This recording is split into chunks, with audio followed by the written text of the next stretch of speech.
Somewhere between Portland, Oregon, and a stretch of desert off Interstate 70 in eastern Utah, a 19-year-old girl disappears into a space no one can fully account for. No confirmed route, no confirmed ride, and no clear timeline. Just distance. Hundreds of miles of it. At some point in early 1989, Vicky Lynn Perkins leaves Portland. She's young, unstable footing, moving between places, existing on the edge of systems that don't always keep track of where you go next. And then, she's gone. Weeks later, what's left of her is found in rural Emery County, off the highway, far from home, far from anyone who knew her. No witnesses step forward, no clear explanation follows her there. Just a body placed along one of the most isolated corridors in the American West. And a question that still doesn't have an answer. How does someone travel that far and disappear completely in between? Welcome back, listeners, to Dark Dialogue Rocky Mountain Reckoning, the series where we return to the crimes rooted deep in the dirt, rock, and snow of the American West. The cases that never really left the communities where they happen. The ones that linger in sheriff's files, in old newspaper archives, and in the quiet memories of people who remember exactly where they were when the news first spread across town. And today, it's just me. Angela and I were not able to line up our schedules this week, and instead of forcing it, rushing it, or even worse, just not putting anything out at all, I made the decision to sit down and record this one solo. Now, I want to be clear about something.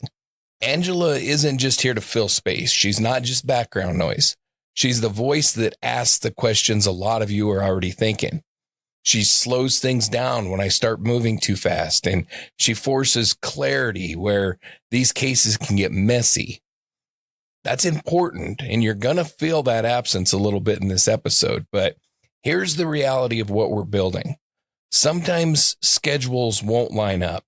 Life happens, and moving forward, instead of leaving you with nothing, you're going to get something like this. A more focused, more stripped down episode, just me walking through a case that deserves attention. So when you hear an episode like this, expectations should shift a little bit. It's not the full back and forth. It's not the same rhythm, but the goal stays the same. To tell the story right, to stay grounded in what we actually know, and to make sure the victim isn't forgotten just because the timing didn't work out. And today, we're talking about a case that has been largely overlooked, even within a series of cases that are already easy to overlook. The story of Vicky Lynn Perkins. Now, before we get into anything about how this happened or who could be responsible, we need to stop and talk about Vicky herself, because this is one of those cases where the record is thin. Not just incomplete, but again, thin. What we can say with confidence is this. Vicky Lynn Perkins was 19 years old. 19. Not someone who'd spent decades drifting through systems, not someone with a long documented history. She was young, still at that point where life hasn't fully settled into anything permanent yet. In early 1989, she was living in Portland, Oregon, and she was struggling. She was using homeless shelters in the area, which tells you that this wasn't just couch surfing or a temporary rough patch. She was in a position where stability just was not there, where day-to-day survival starts to take priority over everything else. And when you're in that position, your world changes. Your routines change. Your safety net shrinks. And the kinds of people that you come in contact with start to shift.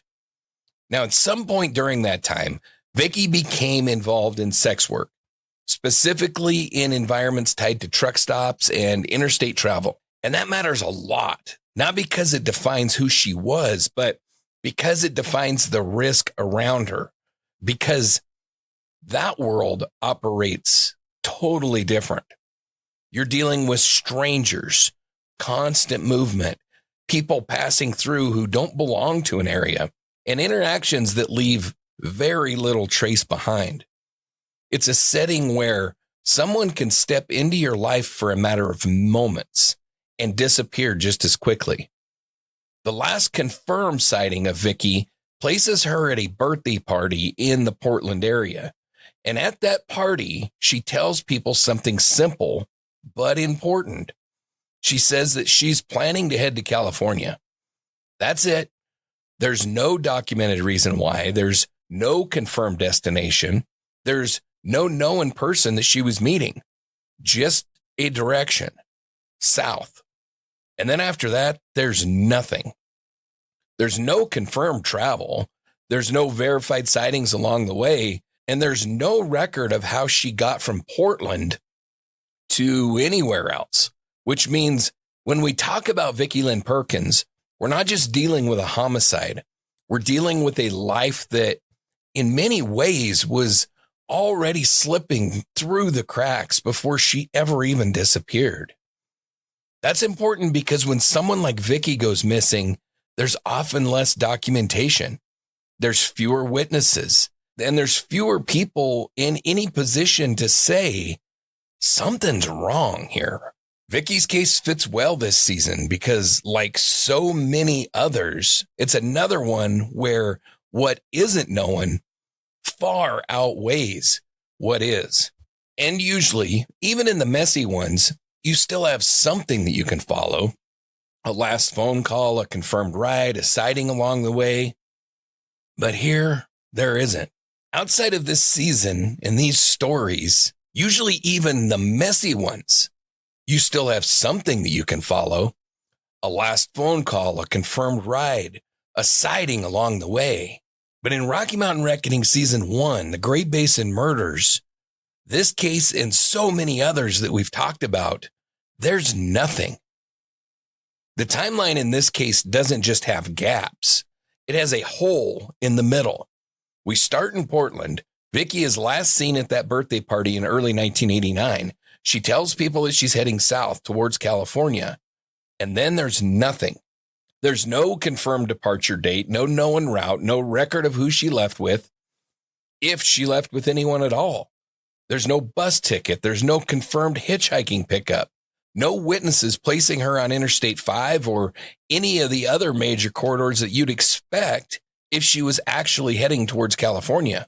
And that's important because geographically, this doesn't line up cleanly.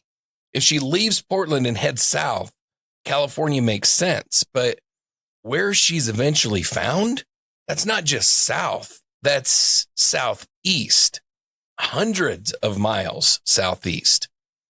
And on May 13th, 1989, human remains are discovered in rural Emery County, Utah, near Interstate 70. Remote, sparse, the kind of place where you don't just end up by accident. And by the time she's found, decomposition is advanced. The remains are largely skeletal, which tells you something critical. She'd been there for a while, but how long? We have no idea. There's no clean postmortem interval that's been publicly documented that gives us any kind of a tight window. So now you're left with two fixed points, Portland in early 1989 and eastern Utah by mid-May. And in between those 2 points, hundreds of miles, multiple states, countless possible routes. There's nothing that you can definitively place her in. There's no confirmed movement, no verified interactions, no timeline to reconstruct.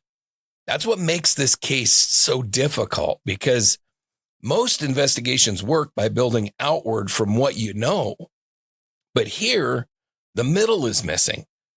And when that happens, you're not just trying to figure out who did this. You're trying to figure out what the hell happened in the first place, how she traveled, who she encountered, and at what point her path changed from heading somewhere to ending up in a remote stretch of desert off Interstate 70. When we shift from what we don't know to what we do, The picture becomes a little clearer, but only in a very specific way, because the crime scene in this case isn't complex. It's stark. Vicky's body is discovered in eastern Utah, in rural Emery County, near the town of Green River, right off Interstate 70. Not in a structure and not hidden deep in terrain that would take hours to reach. She's found in the brush, just off the shoulder of the eastbound lanes, close enough to the roadway that someone passing through, someone paying attention, could see her, but far enough out of the direct line of travel that she could lay there for weeks, even months, without being noticed. This is a roadside dump site, plain and simple, and the location matters because this stretch of I-70 isn't like all the other interstates. Between Salina and Green River, you're looking at over 100 miles with no services, no gas stations, no towns, no consistent traffic pulling on or off. It's isolated, high desert, open land, low vegetation. The kind of place where if someone pulls over for a few minutes, there's a real chance no one else is going to be around to see it. And that's exactly the kind of environment that this body's found in. When she's discovered, she's nude, and the condition of her remains tell you immediately that this didn't just happen. Her body is highly decomposed, largely skeletal, which places her death not days before her discovery, but weeks, or more likely months. Investigators ultimately determined that this is a homicide and not an ambiguous one. There's evidence of strangulation and beating. This is close contact violence, personal, physical, direct. It's not an accident. It's not exposure. It's not something that just happened out there in the desert. Someone did this. And then they transported her. Because nothing about this location suggests that it's where she lived or where she would have naturally ended up. This is a placement site, a decision point, a place chosen because of what it offers: isolation, distance, and time. Time for a body to break down, time for evidence to degrade, time for the trail to disappear. And by the time she's found, that's exactly what's happened. At this point, we need to stop and ask a different kind of question, not who did this, but what kind of offender does this case actually require? Because like a lot of the cases that we've looked at this season so far, there's a tendency to immediately place something like this into a larger pattern. Interstate, transient victim, body found off a remote stretch of highway. It feels like it belongs to something bigger. But feeling like a pattern and proving a pattern aren't the same thing. So let's strip this down to what we actually have.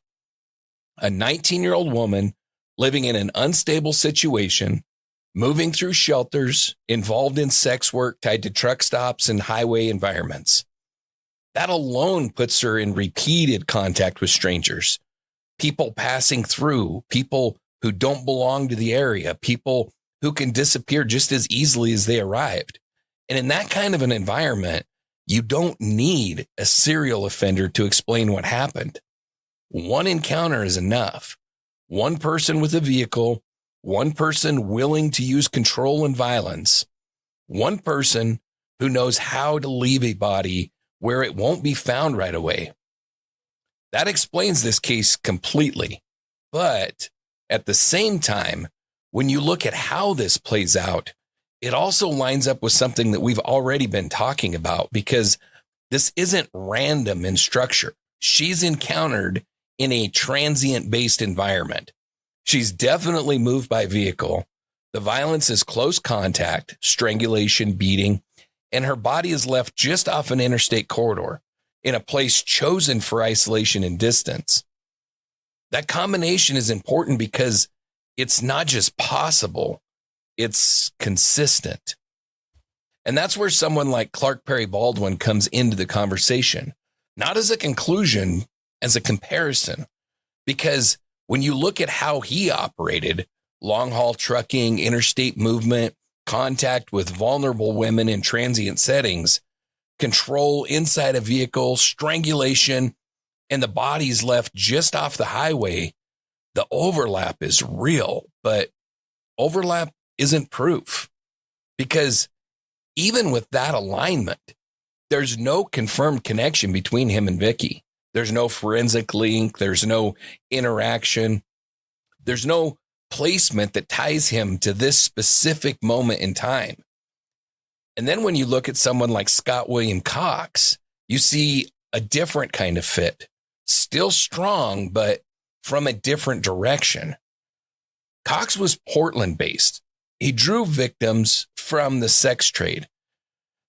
The encounters happened inside vehicles. All of that aligns closely with where Vicky starts, but less cleanly with where she ends up, because his known cases tend to stay closer to urban or semi-urban environments, not a remote stretch of interstate in eastern Utah. So what you're left with is this: 3 possibilities: a structured, mobile offender operating across highway systems, an opportunistic offender tied to the environment that she was already in, or a single encounter that never repeats.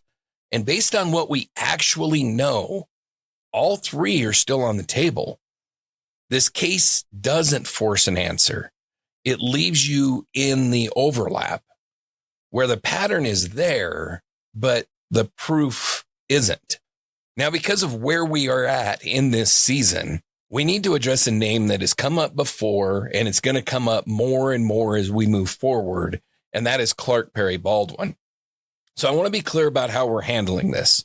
We are going to break him down in detail in the very soon upcoming episodes, because this piece of shit deserves that level of attention. But here, we're not going to do a full profile. We're asking a simpler question. Does he fit this case? And when you look at the surface structure, there are some things that line up. Baldwin was a long-haul truck driver. He operated across multiple states.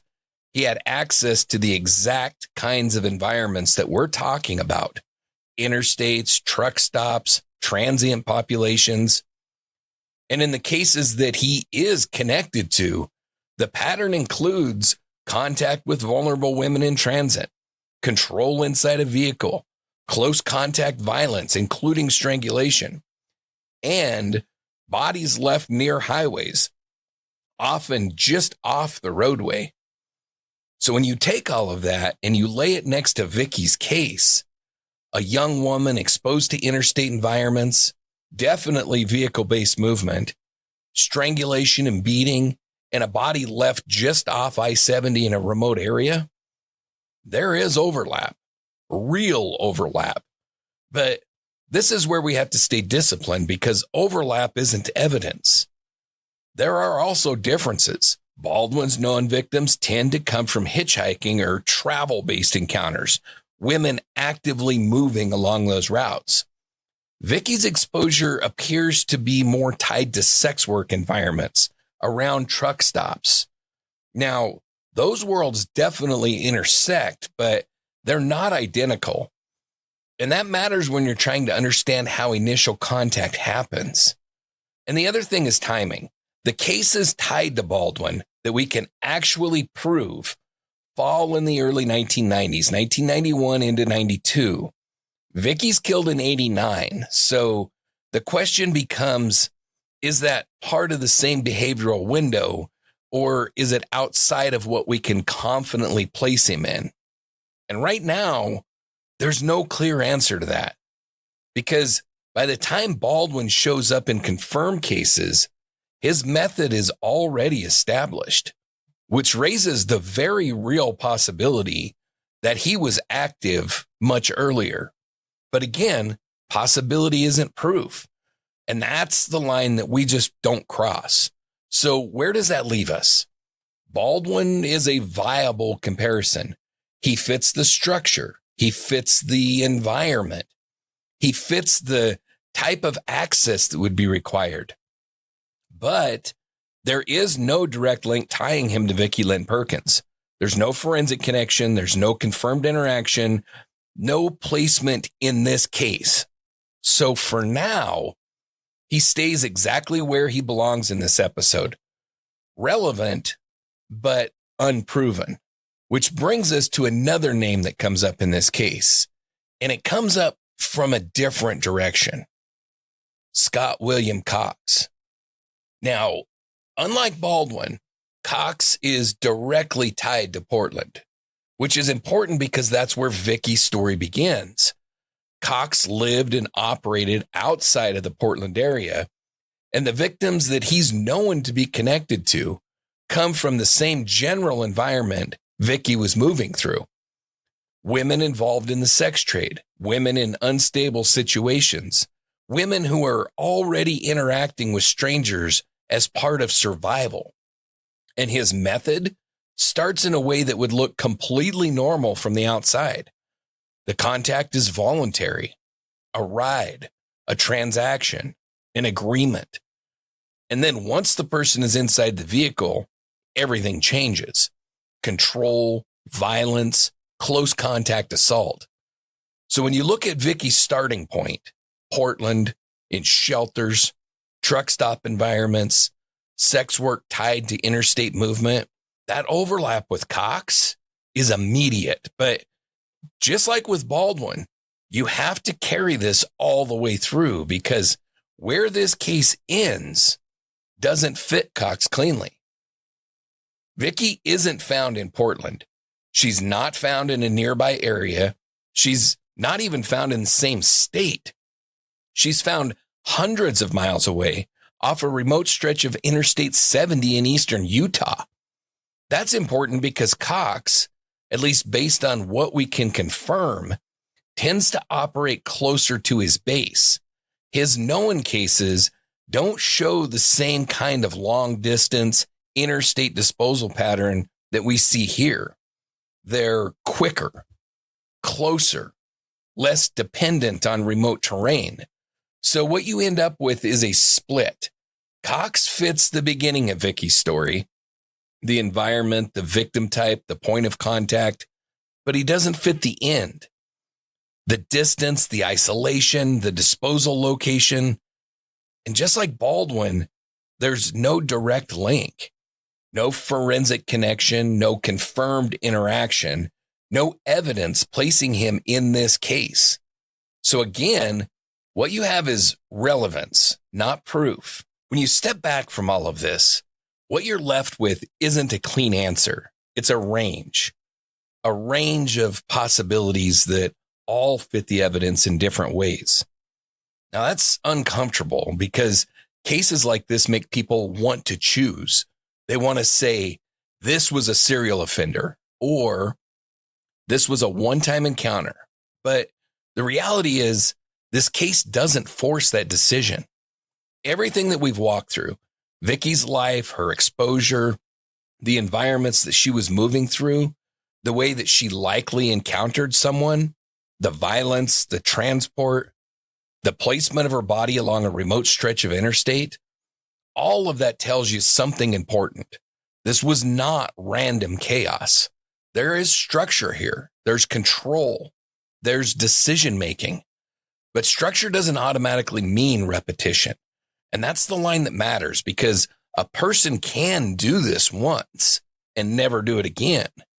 Or they can do it multiple times across multiple states without ever being connected. And based on what we actually know, we can't say which one this is. What we can say is this. Vicky Lynn Perkins was in a position where she was repeatedly exposed to risk. Not because of who she was, but because of the environments that she had to move through to survive. And in one of those moments, she crossed paths with someone who had the ability and the willingness to take control of that situation, to move her, to kill her, and to leave her in a place where time, distance, and isolation would do the rest. Whether that person did it before or did it again after, that's part of this case that still sits unanswered. And that's where it stays, because without a direct connection, without evidence that ties this to a known offender, this case doesn't belong to a theory. It belongs to her. And the fact that decades later, we still don't know who was responsible. There's something about this song that sits in the quiet spaces, not loud, not overwhelming, just present. The song The Hollow Hour carries that feeling of absence, of something missing, of a voice that should be there but isn't. It's about the space left behind, the echo, and the weight of knowing that something real, something human has been reduced to silence. And when you look at Vicky's case, that's exactly what it feels like. A life we only see in fragments, moments that we can't fully reconstruct, and a story that just stops, leaving behind questions that never get answered, in a presence that should still be here. This is The Hollow Hour by the J.J. Hawk Band. And this is Vicky Lynn Perkins.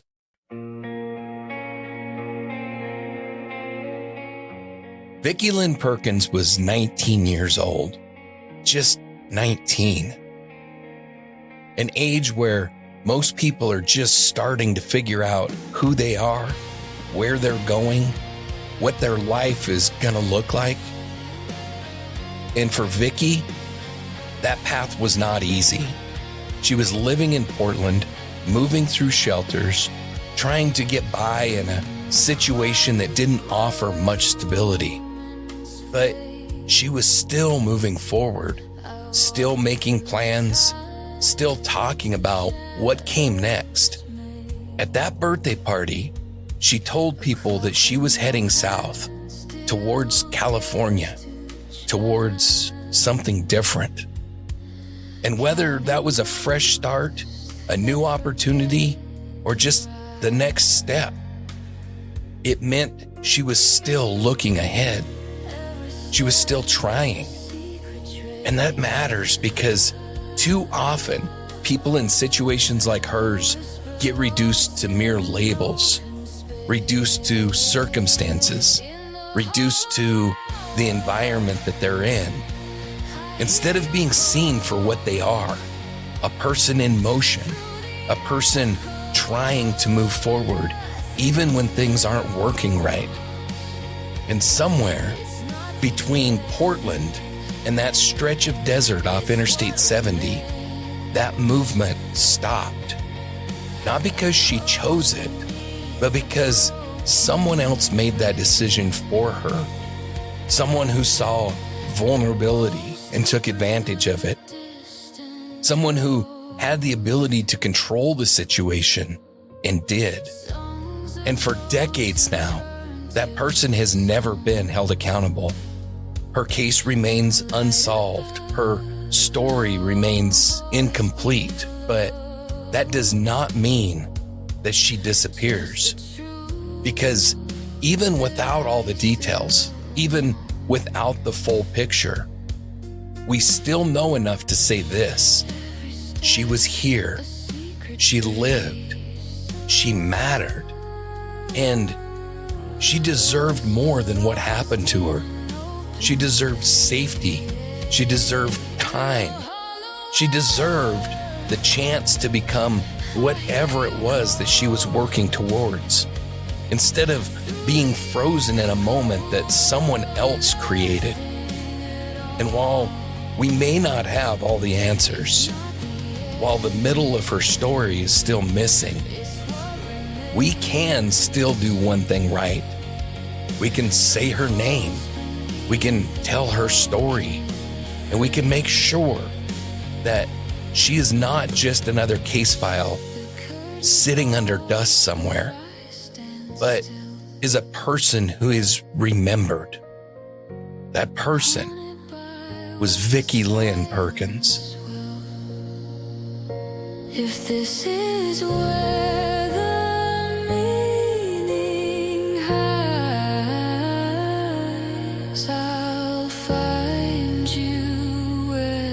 dark divides. In the hollow